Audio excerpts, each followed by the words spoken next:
ቀለማወርቅ የደብራችን ዋና ጸሐፊ፣ ክቡራን ሊቃውንተ ቤተ ክርስቲያን፣ መምህራነ ወንጌል፣ አይንተ እግዚአብሔር ካህናት፣ ላይካነ ምስጢር ዲያቆናት፣ በዝማሬ ስታገለግሉን የነበራችሁ የሰንበት ትምህርት ቤት ልጆች፣ ልዩ ልዩ አገልግሎቶችን ስትሰጡ የነበራችሁ ወጣት ወንድሞቻችን፣ አባቶቼ፣ እናቶቼ፣ ወንድሞቼ፣ እህቶቼ ሁላችሁም በእግዚአብሔር ስም እንደምን አረፈዳችሁ። እንኳን ለእመቤታችን ለቅድስት ድንግል ማርያም በዓለ ዕረፍት በሰላምና በጤና አደረሳችሁ አደረሰን።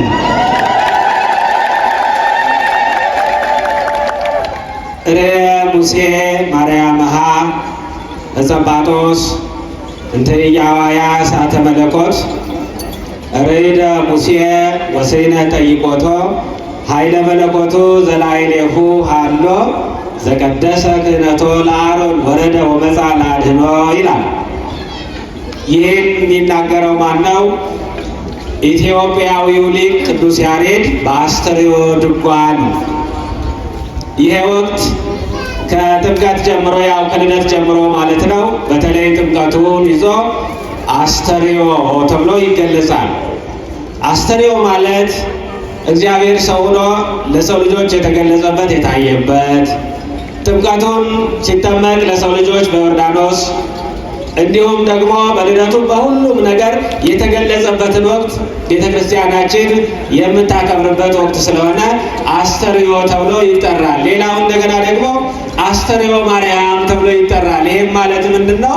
የእመቤታችን የቅድስት ድንግል ማርያም በዓለ ዕረፍቷ ከልጇ መገለጥ ጋር ተያይዞ ስለሚገለጽ በዚህ መልኩ ቤተ ክርስቲያናችን እያከበረች ነው የምትገኘውና ለዚህ ስላደረሰን አምላካችን እግዚአብሔርን እናመሰግነዋለን።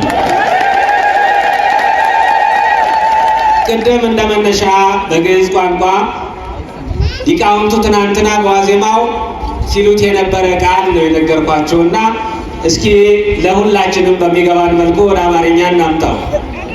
ርየ ሙሴ ማርያምሃ እጸባጦስ አለ።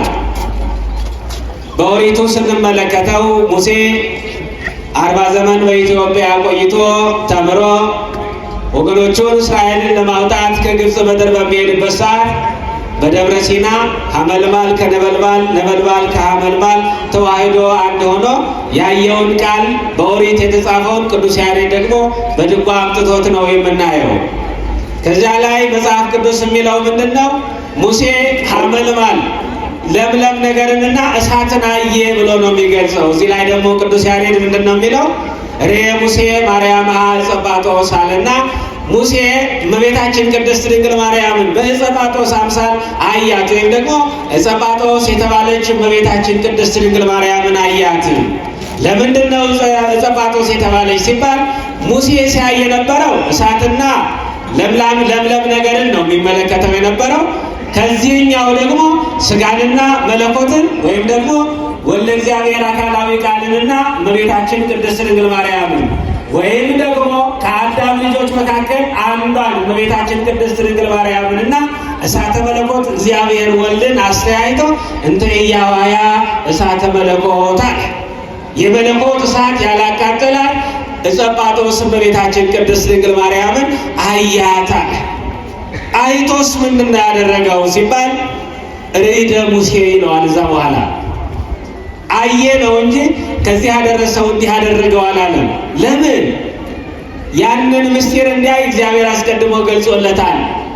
ነገር ግን ሁኔታውን በሙሉ መረዳት አልቻለምና ካየ በኋላ እንዴት ነው ልምላሜውን እሳቱ ሳያቃጥለው ለምላሜውን ደግሞ እሳቱን ሳያጠፋው እንዲህ አይነት ማየት ብሎ ተደናገጠ፣ በጣም ፈራ፣ አደነቀ። ከዛ በኋላ ርዕደ ሙሴ ይለዋል። ተንቀጠቀጠ፣ ያንን ምስጢር መረዳት ስላልቻለ። ወሰይነ ጠይቆቶ መረዳቱንም አልተቻለው፣ ምን እንደሆነ ሊያውቀውም አልቻለም። ለምን? እግዚአብሔር ወልድን በእሳተ መለኮት የተገለጸ እግዚአብሔርን እንደገናም ደግሞ በሕቱም ድንግልና ጸንሳ በሕቱም ድንግልና የወለደች እመቤታችን ቅድስት ድንግል ማርያም የበቃችበትን የደረሰችበትን ክብር ተመራምሮ መድረስ የሚቻለው ስለሌለ ርዕደ ሙሴ ተንቀጠቀጠ፣ ፈራ ይለዋል። ከዛ በኋላ ኃይለ መለኮቱ ዘላዕሌሁ ሃሎ በዛ ላይ በጸባጦስ ላይ የሚታየው ወይም ደግሞ በእመቤታችን ላይ የተገለጠው የሚታየው መድኃኒታችን ኢየሱስ ክርስቶስ ኃይለ መለኮቱ ብሎ ነው የሚገልጸው። የመለኮቱን ኃይል መረዳት ስለማይቻል ነው። ሊቃውንት በሙሉ ተመራምረዋል እግዚአብሔር በገለጸላቸው መጠን። ነገር ግን የመለኮቱን ባህሪ መርምረው ማወቅ መረዳት አልተቻሉም። ስለዚህ ሙሴ ያየውን ነገር በኦሪት ላይ ጻፈ። ሙሴ የጻፈውን ደግሞ ቅዱስ ያሬድ አመጣና ተራቀቀበት። ስለዚህ ለዚህ ለአስተርእዮ ማርያም ተብሎ ድጓ ሆኖ ተሰርቶ ሙሴ ማርያም ጸባጦስ እየተባለ በሊቃውንት አንደበት ምስጋና ሆኖ ሲገለጽ ቆይቷል። የቃሉ ባለቤት አምላካችን ልዑል እግዚአብሔር ክብርና ምስጋና ለስሙ ይሁን።